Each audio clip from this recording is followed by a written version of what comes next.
Cambridge University, you may have heard of it, it's somewhere in East Anglia, is renowned for many things, including the regicide Oliver Cromwell and churning out communists, but also great men such as Isaac Newton and Charles Darwin. But now it seems the university itself has become an activist, with news today suggesting the institution is leading a coalition of more than 20 universities, totalling more than £5 billion in investments, to warn banks to hasten the net zero agenda or face divestment. In other words, this is a mighty act of ESG, environmental social governance, the reckless investment policy whereby institutions aim to redefine business from the duty of delivering profits to shareholders to the pursuit of ideological ends, often at the expense of profit. Well, with me now is Rupert Read, the co-founder of the Climate Majority Project and former professor at the University of East Anglia. Well, thank you very much for joining me. Surely the job of investors is to make money for their institutions, not to parade their political opinions. Jacob, it's nice to see you again. Look, we're talking about educational institutions. Educational institutions, by definition, are concerned about the future. They're concerned about the long run, right? The students who are at Cambridge right now could live into the 22nd century. What's the world going to be by that time? Well, what we hope, of course, is that it will be a world where the climate's been brought under some kind of control and things aren't spiraling into a worse and worse situation. But it will only be like that if there is a massive shift that everybody needs to take part in to ensure that our future, that our kids have that kind of future, that the people who are students now get to have a future. So that's why it makes total sense for universities to have this kind of policy. Well, does it? Because they have to exist as institutions. They need to be able to fund their activities. They need to get their investments right to make sure that they maintain their financial viability and their fiduciary duty to their institution to invest wisely, not to invest on something that is essentially political. And you have a political view about what is needed for climate change, with which I may well disagree.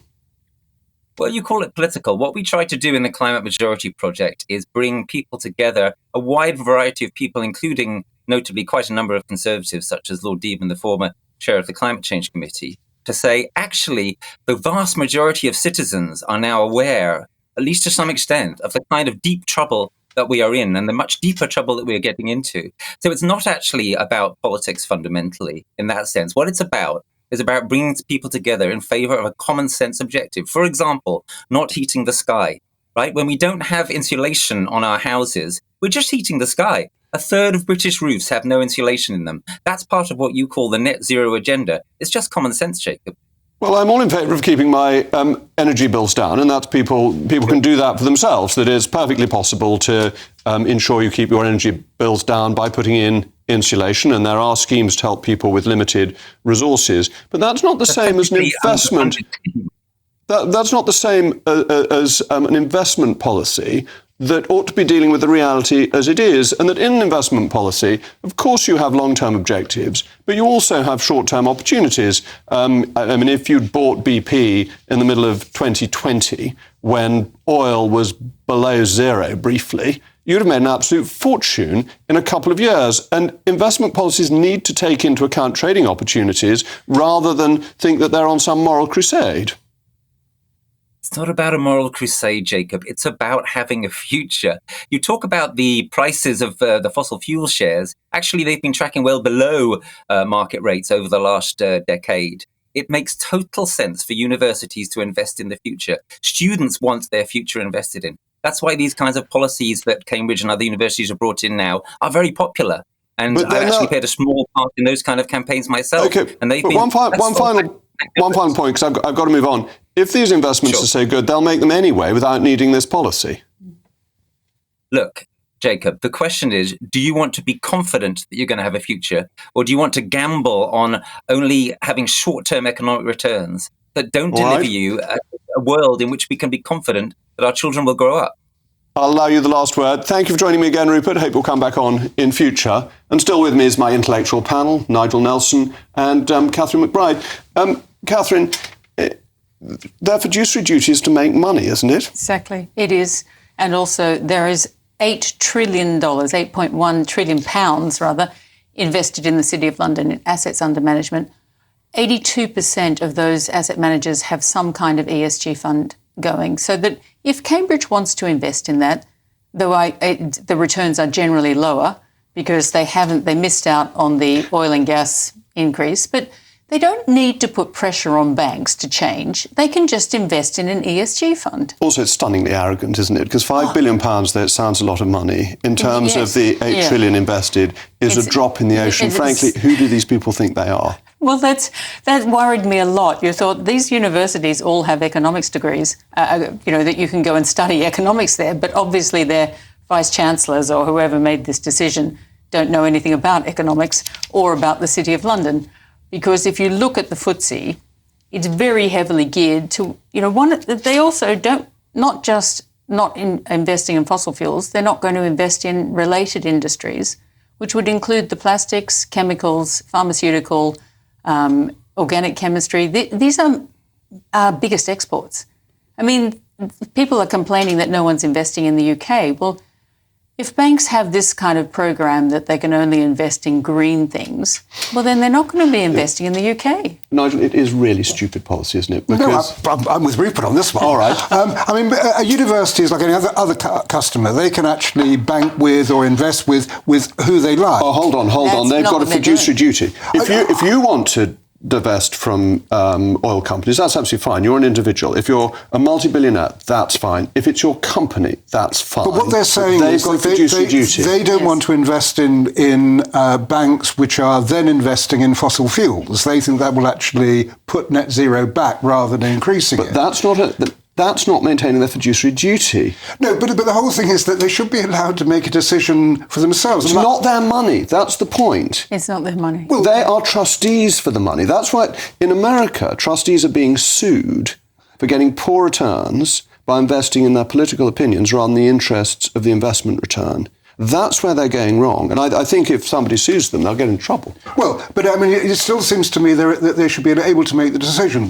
I remember when I was first getting a bank account, I wouldn't have banked with Barclays because of apartheid. But as a result of that pressure, Barclays pulled out of South Africa by 1986. Nigel, I never interrupt you, but I have to this time. But we never do. But on this occasion, yes, what you do as an individual, you're completely entitled to. You're entitled to shop in the Co-op because it backs the Labour Party.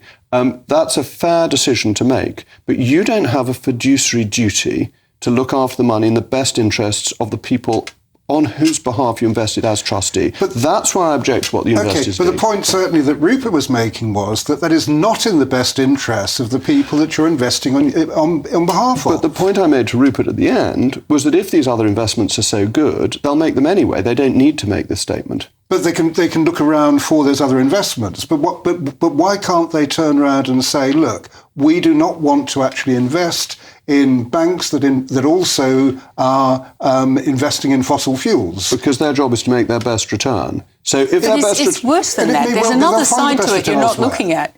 Cambridge, 8.1% of their student body come from China. Who's the biggest emitter of carbon fossil fuels in the world? 31%, China. China's given them 30 billion pounds in donations. 30 billion pounds? No, million, sorry. Million pounds in donations. Are they giving that money back to China? Are they refusing to take Chinese students until China stops emitting carbon CO2? Well, we don't know what the Chinese students think. It may well be that they're very keen on net zero too. Well, either way, you can't sort of be forcing Barclays to stop investing in fossil fuels when this is where our electricity is coming from right now. That orange stuff is gas, okay? 36% gas. This bit is wind, only 24% wind.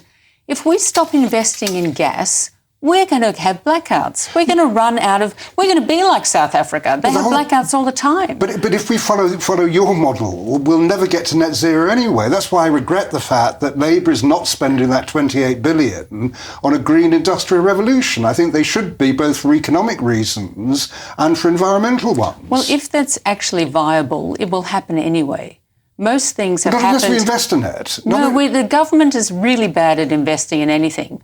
They can't pick winners. They're not good at it. If they could, they'd be running hedge funds. They wouldn't be in government.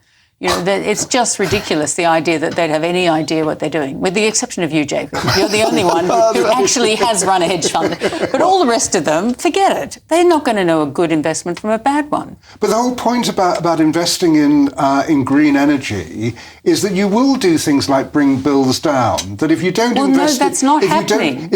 Our bills are high because of our green energy. Unless you invest in offshore wind... We have more offshore wind than any other country. It's a greater But we proportion don't have enough. So, I mean, what would have happened under that 28 billion was that offshore wind would be quadrupled. We don't have constant wind. Our real problem with wind is it's not constant. We're not in a place where I'm not saying the wind is ideal. What I'm saying is that we've got to actually invest in those things for economic reasons. We need to lead the world in green technology because that is the direction of global travel. And if we can get in on the act, we're looking at what? £1 trillion of business that we can actually gain for the UK. Well, that's just made up numbers. You're just making that up. Well, I'm sorry. Is the 28 billion a made-up number that Labour have now scrapped? Which, as I say, I regret they've done so. What expertise do we have in this business? I'm sorry, say again. Because Cambridge University also, if they don't want to invest in fossil fuels, are they still going to train engineers and chemical engineers and people who are working in the refinery industry who are making all of our plastics? We have driven so much industry out of the UK with this stupid green agenda. And you can see it in... Well, I'm going to give Catherine the final word on this. Thank